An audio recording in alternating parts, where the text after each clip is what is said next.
안녕하세요. 코디터입니다. 오늘은 로스터들을 위한 로스팅 이야기, 로스터 토크 시간인데요. 항상 특별한 분들을 모셨다고 얘기하지만 저희 기준에서 가장 특별한 한 분을 모셨습니다. 바로 2023년 한국 바리스타 챔피언십 챔피언이자 올해 코리아 커피 로스팅 챔피언십에서 국가대표 로스터가 되신 진명기 챔피언님을 자리에 모셨습니다.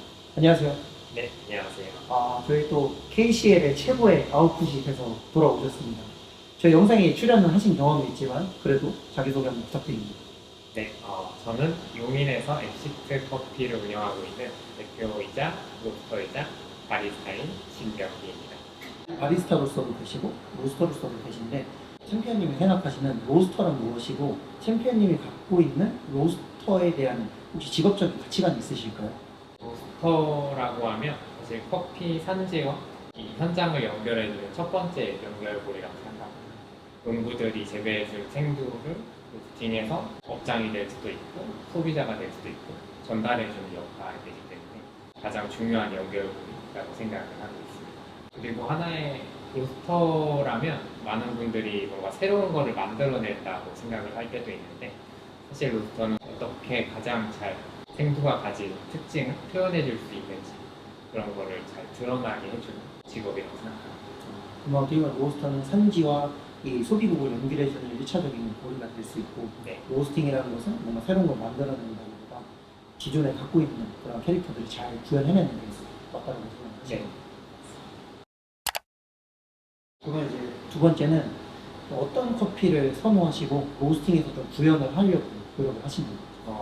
저는 사실 프로세싱에서 조금 선호도가 갈리는데 사실 저는 워시드보다는 좀 내추럴이나 퍼머티드된 발효된 느낌이 있는 그런 커피를 좋아하기는 합니다. 근데 그런 커피들은 사실 약간 로스팅이 힘들다고 느껴질 수도 있는데 제가 로스팅에서 추구하는 거는 한번 예전에도 말씀드린 적이 있긴 한데 노 디펙트, 버 임팩트라는 한 문장이거든요. 디펙트가 없으면서도 임팩트는 꼭 있어야 된다고 생각해요. 그러한 단어로 제 로스팅을 정리를 해봤습니다. 이건 뭐 제가 정리할 필요 없이 그냥 노 디펙트, 버 임팩트. 벗 임팩트 깔끔하게 정리해봤습니다.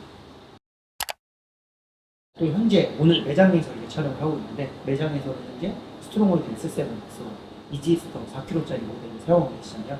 각 로스터기를 사용하시면서 느낀 장단점에 대해서 알려줄 수 있으실까요? 네. 먼저 이지스터는 제가 주로 납품을 하는 커피를 로스팅할 때 사용하고 있는데요. 되게 좋은 단맛을 내주기도 하고 되게 안정적인 로스팅을 보여준다고 생각합니다. 그래서 환경에 대한 변수 이런 거를 조금 잘 통제하고 로스팅을 한다면 되게 일관적인 로스팅을 할 수 있는 로스터기라고 생각이 들고요.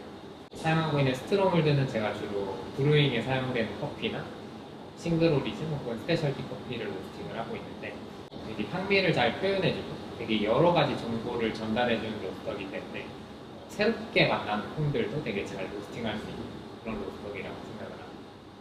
그 스트롱홀드는 어떻게 보면 조금 개성이 있거나 조금 포인트가 있는 생두를 로스팅할 때 사용하시는 것도 이지스터 같은 경우는 단맛이라든지 그런 안정적인 일관적인 맛이 중요할 때 주로 사용하시는 거예요. 네, 맞습니다. 또 이제 로스팅은 사실 여러 과정이 있잖아요. 구간 중에서 혹시 제일 중요하게 생각하시는 구간들이 있으신가요? 저는 사실 초반 구간은 그렇게 많이 신경을 쓰진 않는 편이고 오히려 1차 크랙 전후 이 부분이 가장 중요하다고 생각을 합니다. 1차 크랙이 일어나는 시점 혹은 그 이후에 일어나는 변화들에 많이 집중하는 편입니다. 그럼 보통은 그런 1차 크랙 전후 과정에서 어떤 식으로 좀 조절을 하시나요? 주로 그 ROI죠. 온도가 올라가는 상승률을 보면서 너무 기존의 어떤 프로파일보다 내려가거나 올라가는 거를 좀 지향하는 편입니다. 로스팅을 하고 나서 사실 중요한 게 또 이 품질을 체크하는 거냐 퀄리티 컨트롤은 보통 어떻게 하시나요? 아무래도 로스팅한 이후에 전 주로 커핑을 많이 하는 편이고요. 납품을 나가는 커피 같은 경우에는 로스팅 날짜별로 보관을 해뒀다가 실제로 그 매장에서 사용을 하는 그 날짜에 맞춰서 저도 매장에서 테스트를 하는 편입니다. 브루잉 같은 경우도 날짜별로 변하는 거에 따라서 가장 향미가 잘 나오는 구간을 파악하기 위해서 커핑을 하면서 퀄리티 컨트롤을 하는 편입니다.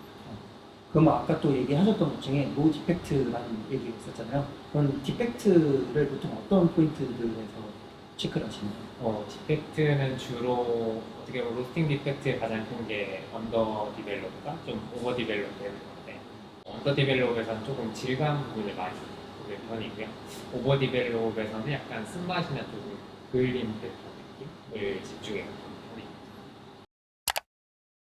로스터들이 가장 또 어려워할 수 있는 부분이 생도 이제 처음 만났을 때 어떻게 이걸 로스팅 할지인데 이제 우리 챔피언님 같은 경우는 처음 만난 로스팅 프로파일 어떻게 설계를 하시나요? 저는 이제 스트로볼들을 사용을 할 때는 주로 기존에 가지고 있는 프로파일 그대로 적용을 시키는 편이고요. 처음 보는 생두도 사실 원래 로스팅하던 것과 다르지 않고 똑같이 로스팅하는 거예요. 그러면 거기서 약간 변화를 주는 건 어떤 식으로 좀 체크를 하시고 그 다음에 수정하시나요? 변화되는 부분은 이제 ROR이나 이런 부분이 조금 더 격렬하게 막 올라가거나 내려가는 생두들은 그거에 따라서 조금 열원을 조절해주는 편이에요. 그럼 만약에 ROR이 올라가거나 내려갔을 때 화력을 ROR이 올라갔을 때 줄이고 네, 맞습니다. 약간 미리 줄여줄 거예요. 처음 어쨌든 로스팅할 때 그대로 했던 프로파일에서 네. 그 ROR 값들을 기록을 해놓고 그 부분이 오기 전에 미리 조금 열어서 조절해주는 편입니다. 그럼 어떻게 보면 커핑보다는 ROR 수치를 보면서 조절을 하시는 거군요. 그렇죠. 처음에는 그런 식으로 하고 커핑에서는 그러한 수치들이 실제로 조금 맛이 잘 드러나는 것 같아서 그렇게 조절하고 있습니다. 로스팅 할 때 원재료의 생두가 중요하잖아요. 그럼 그 좋은 생두를 고르는 기준이 있으신가요? 사실 좋은 생두라는 게 어떻게 보면 조금 사람마다 다를 수도 있긴 한데 어떤 생두는 좀 단맛을 잘 표현해 줄 수 있는 생두일 수도 있고 좀 향미가 잘 드러나는 생두일 수도 있고 하지만 공통적으로 조금 좋지 않은 생두라고 느끼는 거는 조금 스트로우라든지 좀 우디한 느낌이 나는 생두들인 것 같아요. 그래서 그런 생두를 제외하고는 대부분의 생두들이 각자의 역할이 있다고 생각해서 모두 다 좋은 생두라고 생각합니다. 그거를 샘플을 받았을 때 디벨트 체크했을 때 약간 우디한 느낌이 나는 것들을 피하고 나머지는 좀 그래도 원하는 콘노트나 이런 거는 이제 사용하신다는 네. 얘기 있습니다. 또 이제 로스팅 초보자들이 다른 영역에 비해서 로스팅을 또 접근하는 게 어렵잖아요. 좀 공부를 어떻게 하면 좋을까요? 로스팅을 사실 저도 공부를 하는데 대회를 참가하는 게 되게 많이 도움이 됐었어요.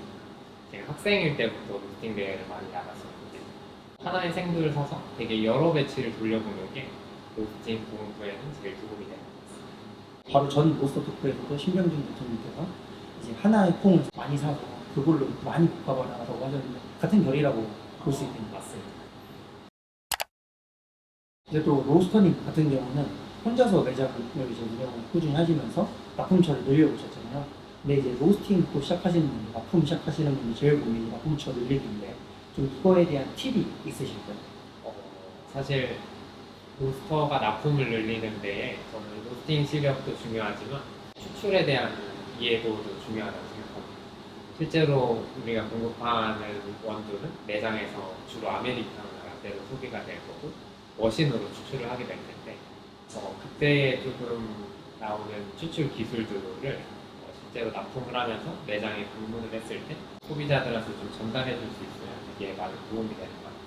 그래서 저도 이번 바리스타 대회를 나가기로 했고 거기에 나가서 제가 사용했던 그런 추출의 이해를 매장에 있는 사장님들이 바리스타들에게 전달을 해주면 그런 부분이 되게 많이 도움이 될 것 같아요. 원두 퀄리티는 당연한 거지만 거기서 또 신뢰를 얻기 위해서는 그런 추출 같은 우리가 애프터 서비스라고 할 수 있는 개념들에서의 교육들을 진행해 줄 수 있는 그런 실력이 좀 중요하다는 말씀이시죠. 맞습니다. 사실 로스터들은 대부분 로스터에 되게 많이 집중을 하는데 그 이외의 것들이 약간 신경을 조금 쓰지 않거나 공장 안에만 있는 경우가 있거든요. 그런 것보다는 현장에서 일어나는 실제로 내 커피가 어떻게 추출이 되고 어떠한 맛이 나는지에 대한 이해도도 꽤 중요한 것 같습니다. 로스터 바리스타가 구분이 되어 있는 데라면 생각 없겠지만 이렇게 혼자서 납품도 해야 되고 로스팅도 해야 되고 가서 애프터 서비스도 해줘야 되면 그런 추출에 대한 이해까지 잘 하셔야지 납품을 늘리는 데 도움이 될 수 있겠죠. 마지막 질문인데요. 이제 로스터로서의 앞으로 계획이 궁금합니다.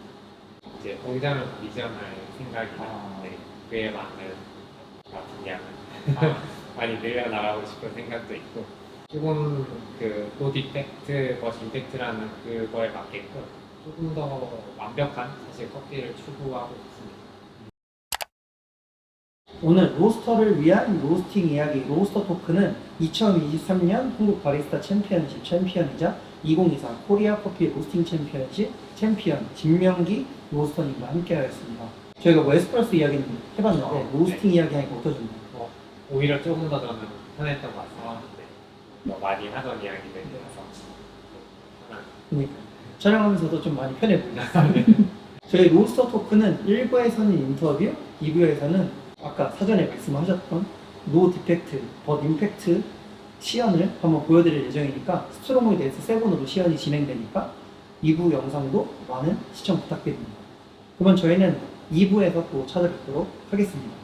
그럼 투비커피님